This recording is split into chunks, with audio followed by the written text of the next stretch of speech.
पाकिस्तान के यो बल T20 world cup शुरू केदो वाले چې په دې वर्ल्ड कप کې به هغه کھلاړیان شامل وي چې د چا عمر 40 سال نه زیات دی پاکستانی هغه کھلاړیان چې د چا عمر 40 سال نه زیات دی چې د هغې لپاره د پاکستان دا سکواډ د کم چې تاسو له الریډي په سکرین باندې ښکاري په دې ویډیو کې په دې سکواډ باندې خبره کوو او دا ټورنامنټ په باقاعده په چینلو باندې هم چری مطلب مونږه کته هم شو په ټي وي باندې نو په دې سکواډ باندې خبره کو چې د 40 سال نه بار کم سکواډ جوړ شوی دی د کې کم کم کھلاړیان د پاکستان نه طرفه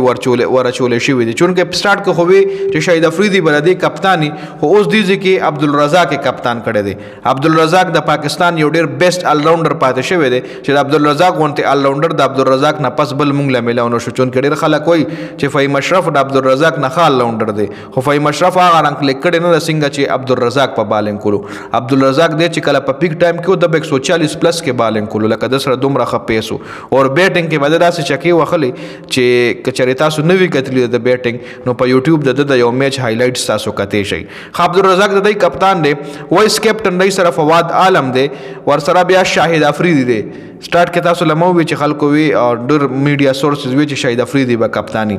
ذوالفقار بابر دا یو ډیر بیسټ سپینر بالر دی د پاکستان او همایون فرد ته همایون فرد د گیم مان دی کتل یار سہیل خان دی د پاکستان فاست بالر پاکستان تر په 2015 ورلد کپ کې هم گیم کړو تابش خان دا د ما خیال اغا اینکر دی شهریار غنی پکې هم دی ندیم جاوید د کیسه ایکټر هم دی جی دا صرف لکدانه چې کرکټر سه پکې ایکټران هم ورچولې دي شهریار غنی ندیم جاوید عرفان مشتاق عدنان بیگ محمد علی عاطف مقبول جاوید منصور دا غور انټرنیشنل نه دی دا ټورنامنټ اسنه تاسو وایي چې دی کې با د ساوث افریقا ټیم وی دی کې با استرالیا ټیم وی دی کې با د انګلند ټیم وی نه جدا انټرنیشنل دا پاکستان ډومېسټک یو ټورنامنټ دی چې اوور 40 چې کوم دی اوور 40 د چا عمر چې د 40 سال نه زیات دی دا په کراچۍ ګراوند باندې ویجی د چا عمر چې 40 سال نه زیات دی نو یو په دې کې شرکت کوي 2025 لکه دی کې دې شته وي چې مخکې هم س سیزن د دی او چلای عدنان بیگ د محمد علی عاطف مقبول جاوید منصور حسن ناصر محمد سلیمان طارق محمود اور عمران علی